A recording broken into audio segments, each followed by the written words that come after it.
Wednesday, woo, woo, woo.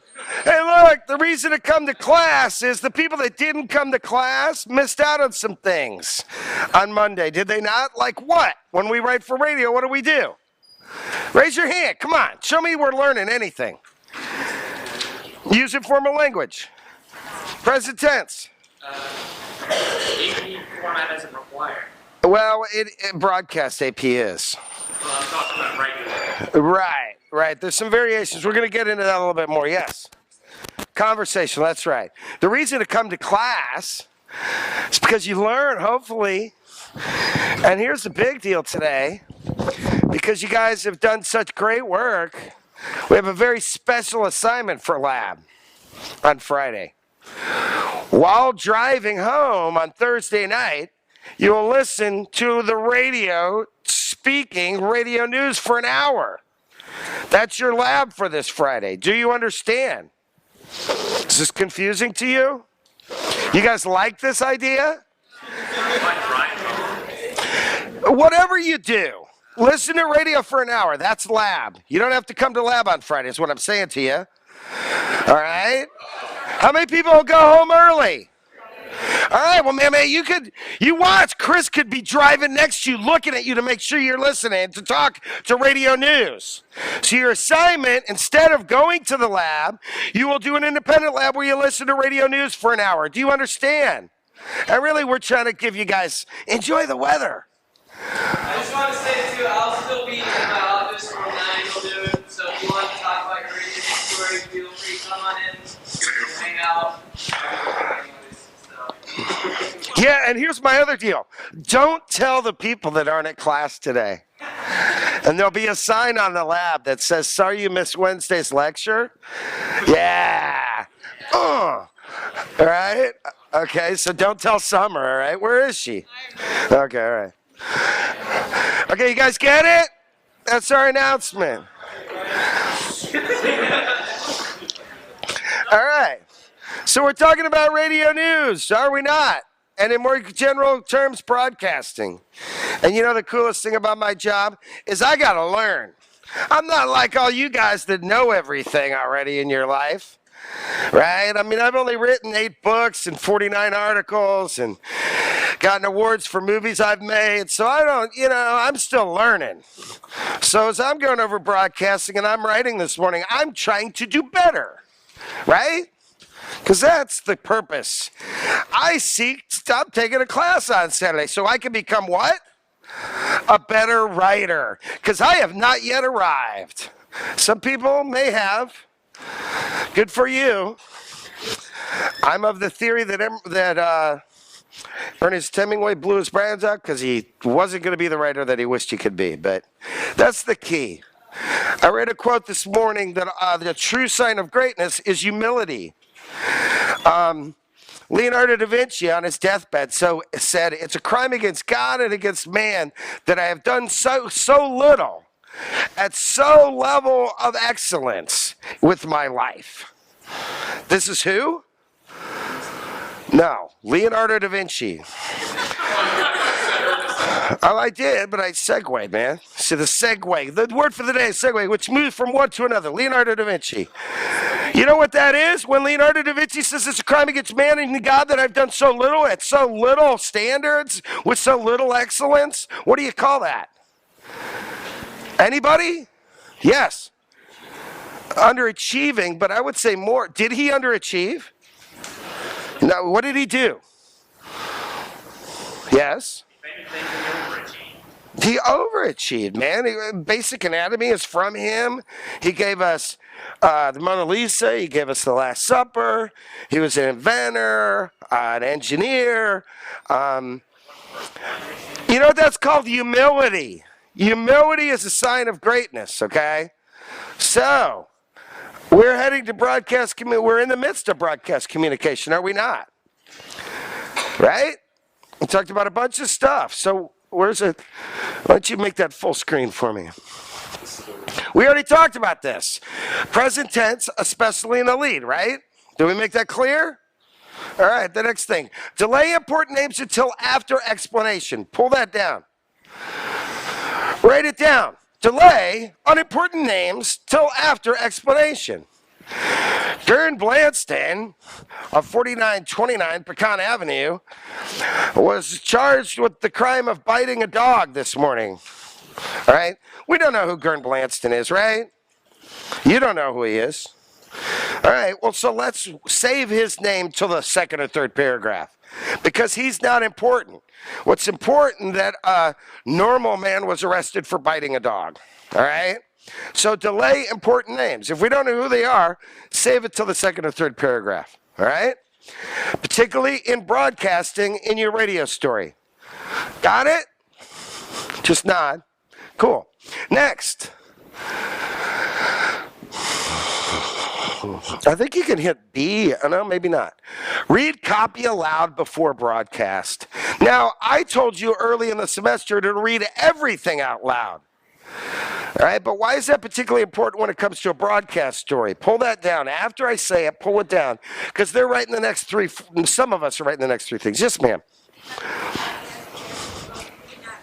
She can't hear you. It's spoken. So you want to make sure that it's to be spoken correctly and clear and concisely and completely. Okay? Now, why is concise so important on this assignment? Yes. There's a time limit. It's a minute. And I don't mean 103 and I don't mean 62. I mean 52. Why is it 60 seconds?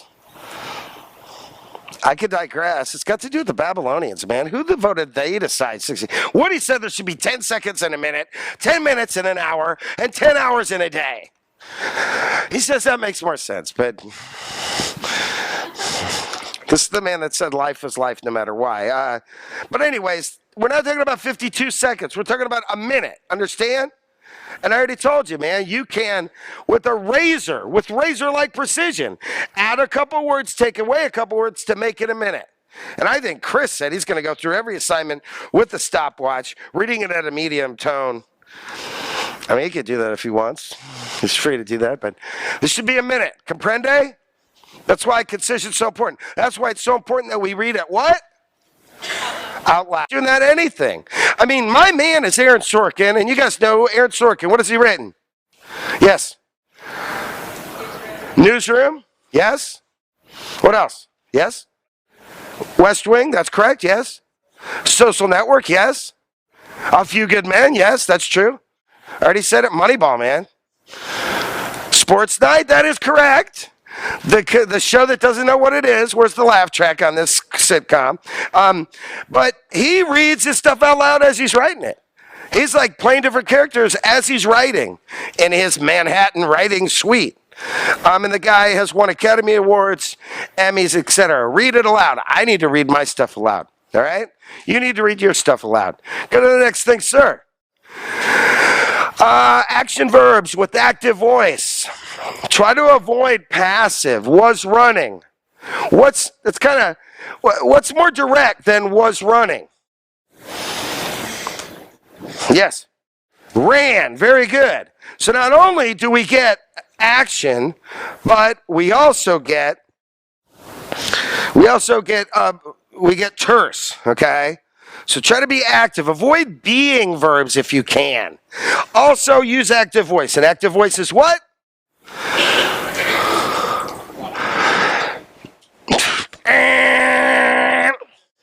Subject acts on the object.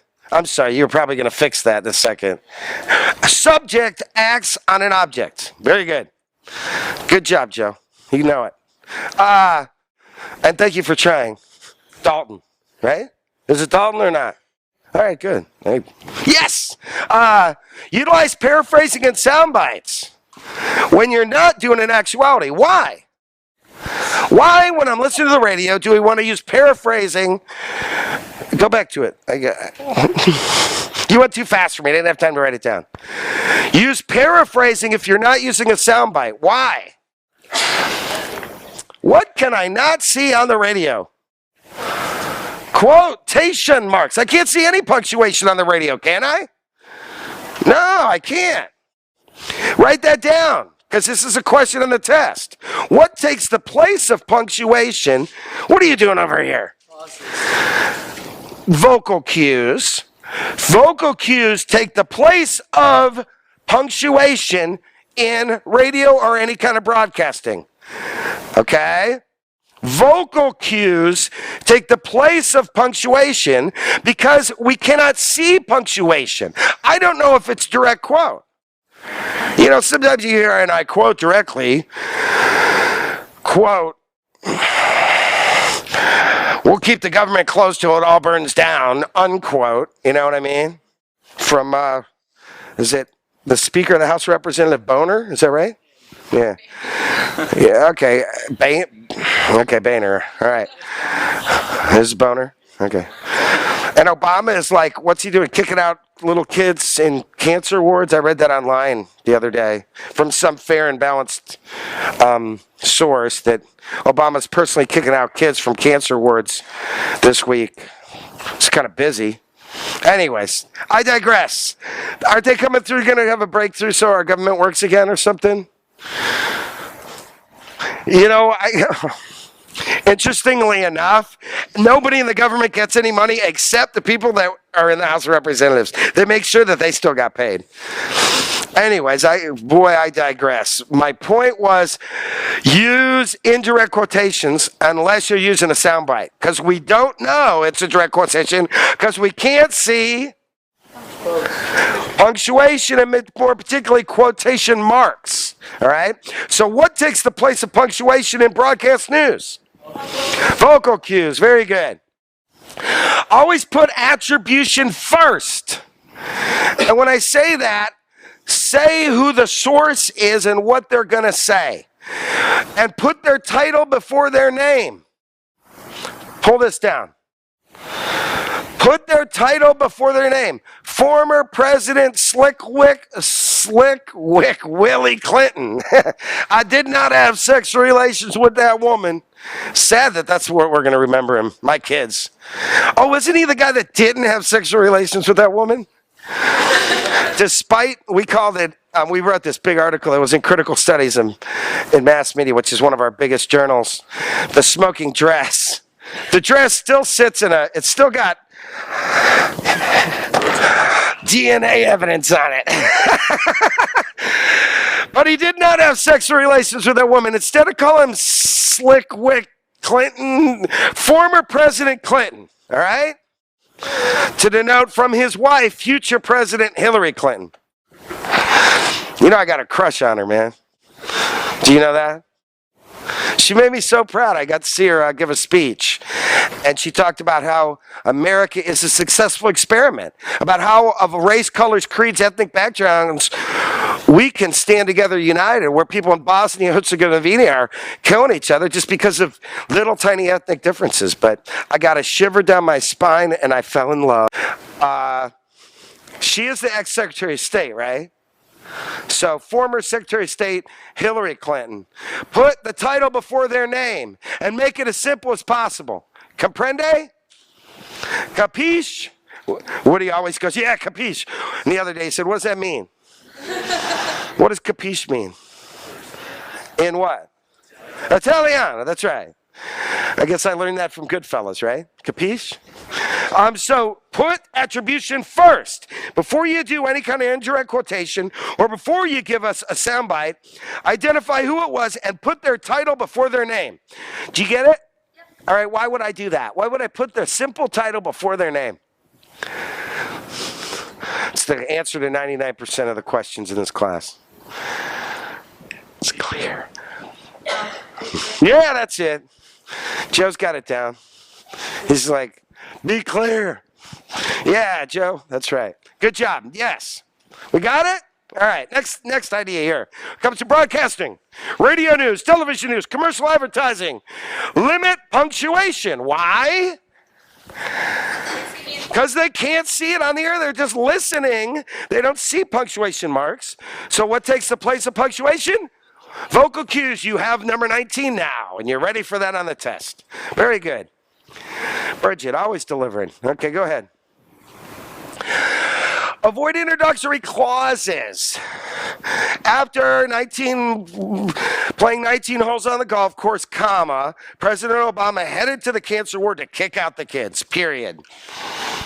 You might what can you do instead of saying after he played 19 holes of golf, comma, Obama personally went to the cancer ward and wheeled the little kids out on the street? What can we do instead of that? How can we construct it that's more simple and clear? Come on. Yes. Very good. Take the introductory clause, introductory phrase, parenthetical phrase, whatever it might be at the beginning that's offset by a comma, throw it at the end of the sentence. It's more clear. Cool? Very good. Is that what you're going to say, Andrew?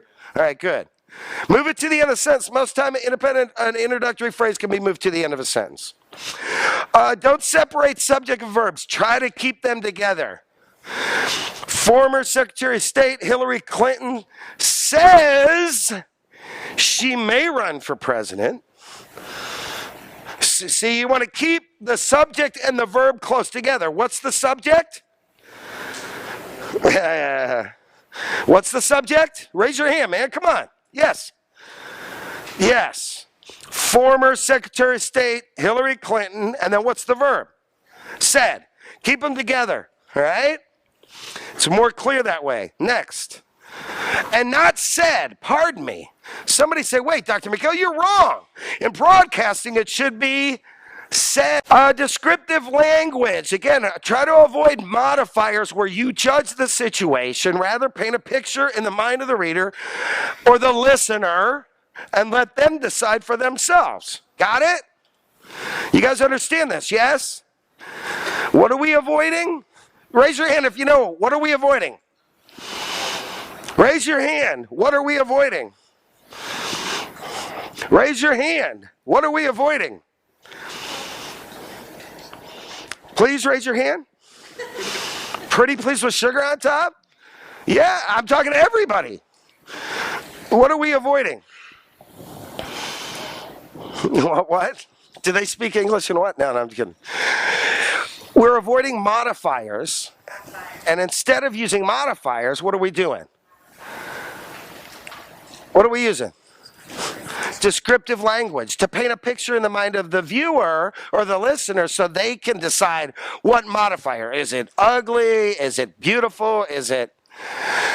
Let's just describe what Miley Cyrus was doing on the VMA Awards and then let the audience decide for themselves what it was, right? Some would interpret it as beautiful. Some would interpret it as art, right? Yes. Self-expression, emancipation from the tyranny of the mouse with the big ears, who's always on cocaine. I'm sorry. He looks like he is. Slander. Oh no, man! I already up. My alarm's going off. It's Disney. They got lawyers on it already. Mickey Mouse is not, nor ever has been, on cocaine. All right. But anyways, maybe it's self-emancipation, right? Who wants to escape the shackles of being, what's her name? Hannah Montana. So let them decide for themselves, okay? It may be lewd to some, it may be not to others, you know? It depends on who you're talking to and about. All right? So we avoid, she understands now. She knows, doesn't she? What's your name? What's that? Javon? My boy really wants your hat. He wants a hat just like that. So Javon knows that we avoid modifiers and we try to use descriptive language, right? All right, very good. We know that. Go ahead, back up. And hey, listen, man, this is what happens in the advanced PR class. Right now they're complaining, you guys, no, not you guys, classes that they're having now use too many modifiers. And all of the professors are complaining. Right? And I get the notes. Mikhail, why do you teach them to use modifiers? Like, you know, when I wrote that right there, like 10 years ago, everybody who's had this class has heard me say a number of times, don't use modifiers, use what? And when you get to your next class, don't use what? Use, thank you very much. You know what else they say? They say they don't tell a story. And then they blame me. No, they don't really, but yeah. What's going on in 161? Don't you tell them to tell a story? Like, anyways, pardon me. Just watch for that later. Don't not use positive statements. Get it? Don't not use positive statements. How about use positive statements? It is not raining outside. No, it's freaking beautiful. It's beautiful and sunny. Instead of saying it's not raining today and there's no clouds, why don't you say it's beautiful outside and it's sunny? Avoid negatives, okay? You get it? Sorry about your arm, man. How did it happen? Surgery, dislocation. Oh, I'm sorry. Did you have an injury? Yeah. What were you doing? Baseball. Oh, okay. I'm sorry. What, you doing it for the school or just having fun? This was for an internship. I was playing for their corporate league. Really? Is your lawyer on it? No. Oh, dang.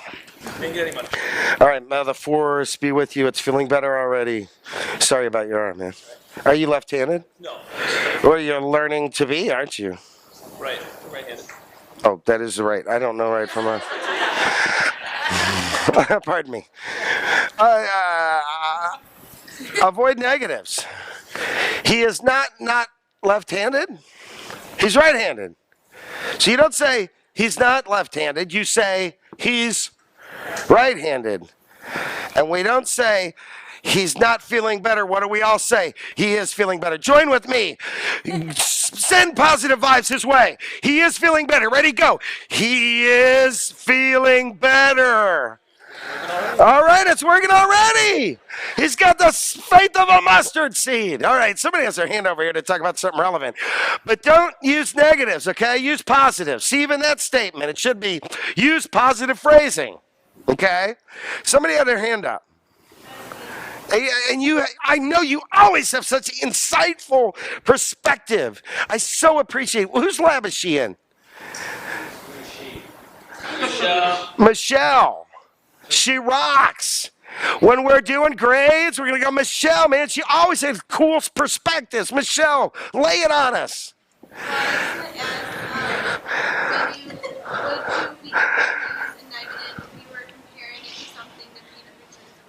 Yeah, sure. I mean, of course. But even then, no sunlight could get through. I got to change it. No one was above 17 at the One Direction concert. You would say everyone was below 17 years of age at the One Direction concert. So, say, oh, if you're talking about, weather or something, and said, oh, unlike past days, it's not raining like it was. No, you could still say, unlike past days, it's sunny. You know? So, look, of course, I'm not going to be like, I have 3 demands. $1 million in cash, a plane to Cuba, and I want the word no stricken from the English language. I'm not saying that. Yeah, there's a time and place to use a no, but as opposed to past days, it was sunny today. Says the same thing. So, again, there's no, you know what I mean? You're right. There are going to be exceptions, and you might be able to find them, but before you do, try to phrase in the positive, all right? It's kind of a general rule of thumb. Cool? All right. Good question, though. Man, nobody respects your question more than I do. If you have it, other people have it, right? Just try to phrase in the positive, all right? All right, repetition of keywords. Look, we want to make it, especially on the radio. You can use the word financial lockdown. You can use the word fiduciary lockdown. You can use the word budgetary lockdown when you refer to the federal government. The suggestion I'm going to give to you is pick one and stick to it, all right? Don't show us. Look, writing for radio is not the time to show us that you know 5 different words to say financial, all right? It's just not. Make it easy for us. What's more important? To impress your audience with the amount of different words you know for financial, fiduciary, budgetary, fiscal, blah, blah, blah? No. You want it to be clear, so stick to one, okay? It's my suggestion. Use similar phrasing for similar concepts. All right? There's a lot of stuff there. But those are all considerations we've got for writing broadcasting. You guys got those? All right, good. Thank you. I like that. Definitive. Vocal cues, here they are. Performs the same function as punctuation when we're writing, but our audience can't see punctuation marks. They can't see quotation marks. So what we've got to do is, in vocal cues, give signals to the audience about what's happening. And examples, we use ellipses to denote a pause. Oftentimes, the rule is only use a comma when there's a rule to necessitate a comma. But sometimes you and I will put a comma in to denote a pause. When you're writing for broadcast, the word is copy. Okay, stop writing for a second, please. Copy. What is copy in broadcasting? What'd you say, concept? It's the content, and particularly what it is what is said. There might be directions, otherwise technical or otherwise, that is not copy. But Joe is right, content. When I say copy, it's what's on the teleprompter or what the talent reads. Here's another question on the test. Talent refers to someone who is what? Reading. They're either on cam, which means on camera for television news, or they're on mic, which means they're on the microphone. Talent is the person that reads the copy, okay? And look, I hate to break it to you, but Tom Brokaw didn't write anything. It's like Ron Burgundy. Ron Burgundy. Somebody wrote something on there about San Diego. What did he say? What? Come on, say classy, San Diego. But one time somebody put something else in the copy, which was what?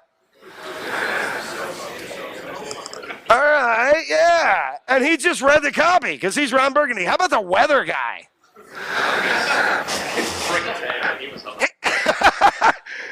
Well, it's going to be like in the 40s and 50s in the Middle East. He's referring to the Midwest. Right. And so he didn't write his own copy. So you got to make it easy for your talent. Sometimes they're not. I don't want to knock Katie Couric, so I won't. I'll leave that unsaid, really. But you get the point. You need to make it easy for your talent to read. All right? And so what you do is, if you want to pause, you can write again. You put ellipses. Now, the questions on the test I just gave you was, talent refers to someone who what? They're either on mic or on cam, okay? And they may not be the writer, right? But what you want to do is make their job easy. So if you want them to pause, put ellipses in, ... Yes, Melissa. I forget what you said. What do you do for quotes again? Because they can't see the... You indirectly quote them, or you use an actuality. So... Paraphrase them, all right? Because we're going to assume if you don't say quote, don't even do that quote unquote thing. Just paraphrase them, and if the quote's important enough, get a soundbite. Does that help? Yeah. That's a very good question. All right? Paraphrase them. Ellipses, if you want them to emphasize a word, underline it. Underline the words you want emphasized. Okay? Underline the words you want emphasized. Got it? I guess it's in the book, right? So you read it in the book. You don't need to write it down. Underline words that are emphasized. Yes?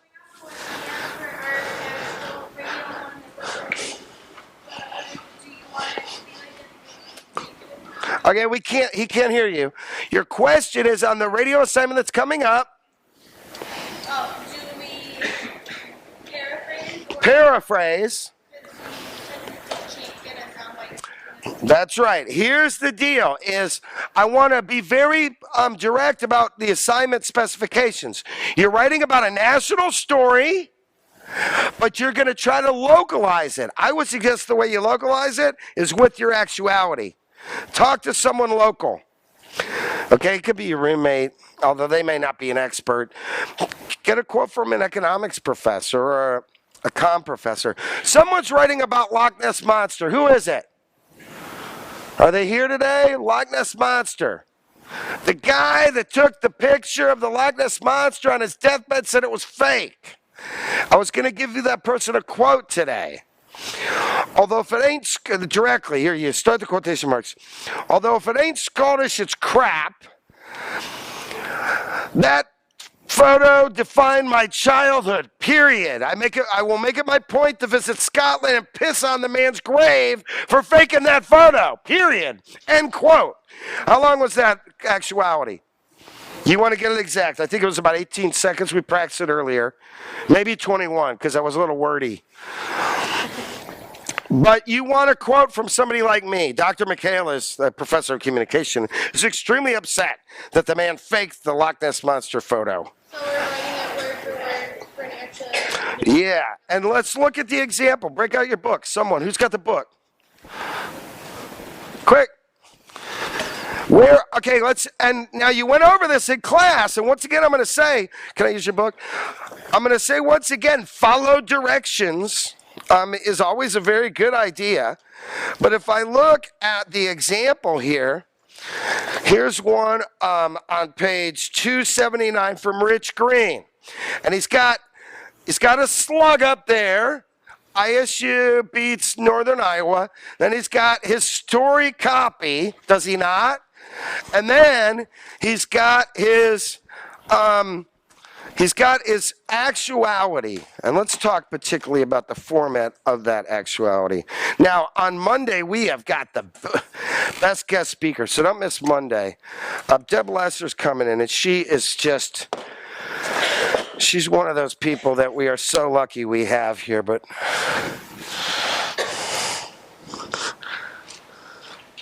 all right, so Rich, he's got Rich Green. He was a grad student for COM161. 460. There's a date. ISU beats Northern Iowa. Okay, there he's got his copy. You see that? All the copy. Then in this example, he goes and he's going to have an actuality. What does start mean? What was this? What is Mac Jackson? What is Mac Sampson? What is that?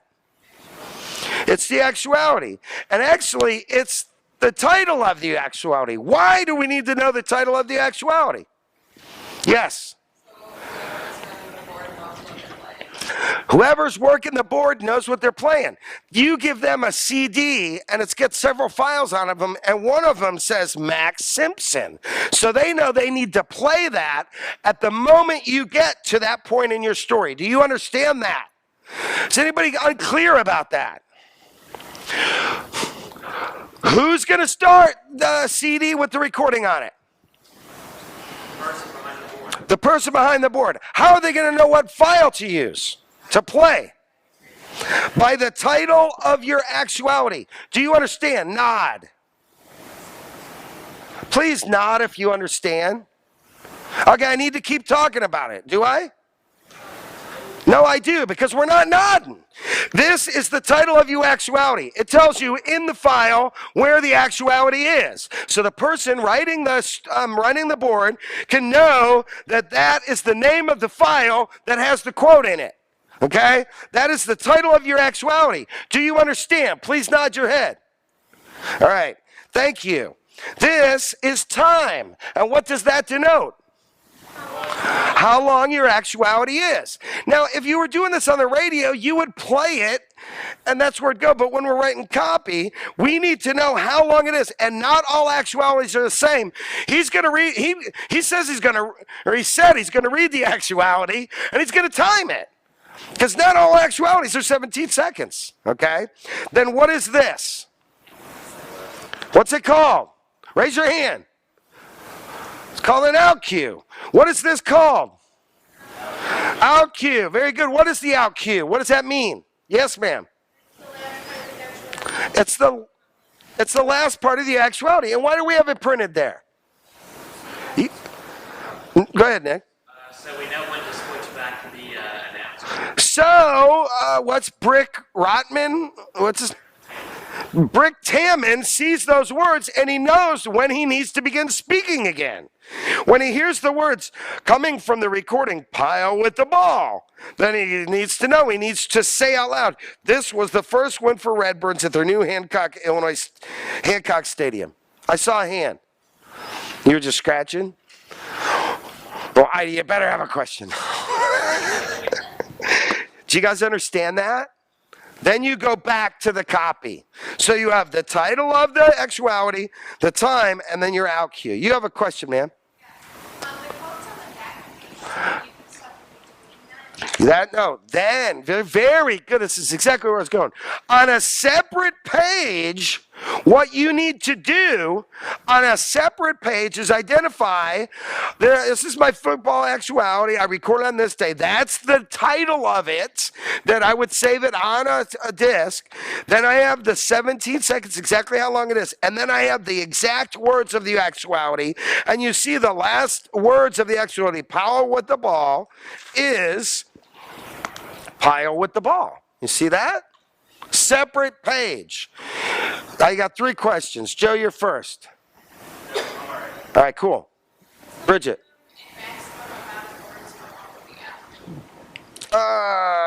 Enough to be clear. 3 to 4. Maybe 5 if they keep repeating the same thing or something. But I think 3 to 4 is usually good. But very good question, Bridget. Thank you. Yes, ma'am. Other examples as like the actuality written out and then a ton of ellipses, so or is it just right in the actual? You can. We don't care. It's not that important. If they have a pronounced pause there, you can put ellipses there. But remember, we don't really, when we go to Deb's Lesser's course, or we're working for ZND or GLT or WJBC, we play this. You know what I mean? So you don't, in life, have to type it out when you're working for a radio station, because you got a recording of it. Does that make sense to everybody? You don't have to write it out when you're working for a radio station. Why? Because you have a recording of it. Do you understand? Please nod your head. Thank you. All right, but that's a very good question. Did I clarify it for you? Yeah. Okay. And here's, once again, the example, right? There's the trans fat is the slug. And then today, blah, blah, blah. And then what is this called? Phonetic spelling, very good. Because Brick, he can stumble over a word like contemplate, which he's never done nor knows the meaning of the word. Oh, shoot. So we may have to type that out for him, okay?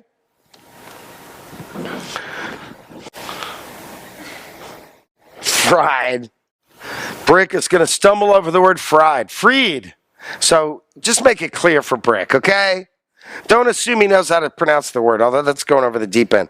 Then start, what is this? What is that? Title of the actuality, what is that? How long it runs, and what is this? Out cue, excellent. Cool. Does that help? Does it make it more clear? And these guys, again, we're ready. I think that you guys have shaken them up over at the Visor Center. They're more ready to look at your stories as par for our directions. And these guys will be around on Friday if you want to meet with them. Have revise, rewrite, revise, rewrite, revise, rewrite, revise, rewrite. And I have to do that. Tonight, I teach how to write a film. And I'm excited because the whole class is going to read my latest script out loud. You know how valuable that is to me? And they're going to tell me all kinds of mistakes. I'm going to be embarrassed about how many mistakes there are in a 120-page movie. But it's what's important to me as a writer. Improving, that's correct. Joe? Nah, no such thing, my man. We need to do this, right? Yes. So we're supposed to cover 60 seconds. Are we not using any of those? And we're just going to use No, you're going to go to someone in the local community, and you're going to ask them a question, and you're going to write down what their quote is. If we're using this, are we paraphrasing? No, you see the start, those are exact words of somebody, okay? What are you writing about? Okay, well, you're going to ask somebody to give you a quote, and you're going to write down their exact words, and then that's going to be your actuality. So instead of putting a quote in the story, we're going to use that. That's right.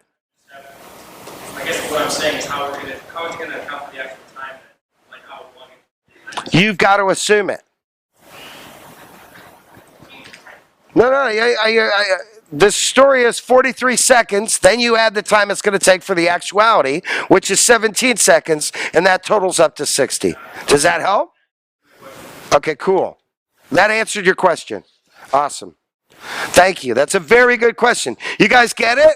Because what Joe is telling you is make sure you consider the time of the actuality in the minute-long story. Otherwise, if your copy is 60 seconds and you add a 21-second actuality, you've cut into the national feed from NPR. Do you understand? Okay, very good question, Joe. And no, man, there's no such thing as a stupid question. If you have it, other people have it. And I respect your guys' questions, comments, concerns as much as anybody on this campus. So very good question, man. Yes, ma'am. When you're using the phonetics, is there a specific syllable number that I need to use? You mean like to gauge it? Use fried and Iowa. They overdid it, okay, I would say. But we're not going to take points off for being overly clear. And again, brick, there's no accounting for talent. I'm sorry. Who knows, okay? Some people, Brick has messed up the word fried before. You know that he said people should stop eating fried foods. And so you're telling, man, I'm going to need a phonetically spelling for brick because he just can't make it through the word fried.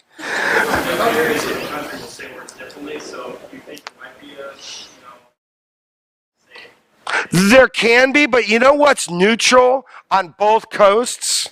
From Washington to Florida, from Minnesota to Nolens, is Midwestern, Nolens, that's it, right? No, it's not if you've been there. Hey, man, I was robbed. I was with the punk band. We got robbed. We played gigs there. I know it's Nolens. It's like Louisville. It's not Louisville. It's Louisville. Who knows that? Okay, you've been there? Nolens is Nolens, okay? Although, Joe is right. I'm saying it with the Nolens accent. You know what's neutral? Midwestern accent is neutral. So there could be variations to this. Somebody busted us for the phonetic spelling of Fagua. Who was that? Yeah, sharp. Very good. Well, I'm going to give you credit for it. I'm still considering whether it should be end with a W or an H. What's your name? Shelly. Shelly is a good catch. But your point is exactly yours. The French, they have a different word for everything anyways, but I'll work on whether it's Fagua with an H or a W, okay? I'll probably go with your suggestion. I mean, why not? I don't know. It's right. Good. Thank you. Other questions? Other questions? People have their hand up. I don't want to ignore you. Yes, ma'am.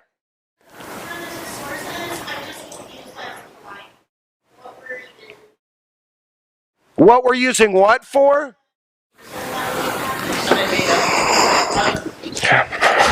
I can't hear what you're saying. You're I want to know why we have 8 sources. Okay, because you don't want to you don't want to over-rely on any 1, 2, or 3 sources. What's that called? So if you read in 8 sources that a guy that took the Loch Ness Monster story on his deathbed said that he faked it, then it's your knowledge then. Do you understand? So when you use 8 sources, you study enough to where it's now your knowledge. If you only relied on 1 or 2 sources, you'd be committing misappropriation. You'd be stealing the story. I think she was concerned about how do you use the sources. So. Yeah. Learn from it. Does that make sense? So then you know the information, right? Does that make sense? And then what you do is, for your actuality, go to somebody who might have an insight. It could be somebody that's paying back a student loan. Oh, I'm so glad that they decided that they'll still take my student loan money even though the government's on lockdown. Oh, they'll still be able to pay for the people to process the $400 I have to pay this month. I'm sorry, I digress. Is VA getting affected by it? Or not VA, but GI Bill? Slower, yeah. Yes? Yeah, how about it? A service to our nation. At least we could come through with the promises. Yeah, I'm sorry. That's uncool. And the people that voted for the lockdown do not. They're getting their cash. Anyways, I digress. Yes? So, for example, like in the book, how it's the... On page... on page 279. 279, yes. ISU beats Northern Iowa. You would have to find 8 sources that says that's true. Well, if you want an A, 3 is the rule. Remember, I gave you the rule of 3. Remember? That was my deal. I'm not going to put a 4th source that says John Paul played soccer for a Jewish soccer team. But show us your depth. You want to look, an average paper that earns a C is going to have the average amount of sources, which is going to be like 4 to 5. So if you're shooting for average work, go for average work. You want excellent work? Show them. You know what you want? Is you want these guys to go, wow. You know what you want your boss to do? You want your boss to go, wow. They did a lot of work researching this. Because all grading is objective. You know what I mean? Impress them. And then, when you go to them to say how much you learned, right, Melissa? You say, and you know what? I really learned that I should go to 8 or 9 sources to show you how much to show how much I don't want to misappropriate. And I'm so grateful I learned that. Right? Does that answer your question, ma'am? Okay. You become an expert in it. The way you do it is read a whole bunch of articles about it. And when you see the same thing over and over, the Declaration of Independence was signed in 1776, at some point you become an expert. And that's why you read so many articles. Excellent question. I'm gauging the relevancy of my question. Okay. I do have. Okay, yes, sir. So we're writing some current events, right? National story with a local angle. Write the story now, and then the situation changes when we turn the story. We're not going to worry about it. No, you're not. Very good question. Write it. Look, you don't even know what you're writing about, Joe, man. Okay. Yeah. But, yeah, well, man, we're just looking for you to be able to write a piece. Does that answer your question? We won't be great. We won't look at the latest. Well, no, wait a second. Okay. What grade did you make for the last assignment? After the second. Yeah. Oh, you're second at it? You made a what? Oh, okay. Well, how harsh is that? Wow. I'm sorry, dude. Yes, Bridget. For sources, do you want it on a separate page? Do you want it in APA, MOA? APA. Use APA. On a third page, identify your sources. Use APA. You could do a Google search on, you could put citing online sources in APA, citing newspapers in APA, citing books in APA. The assignment doesn't matter. Okay, well, we need to do APA. Yeah, let me encourage you to do that. Let me encourage you to do APA. I guess you're going to be able to do anything, but I would encourage APA, yes? Yeah, separate page.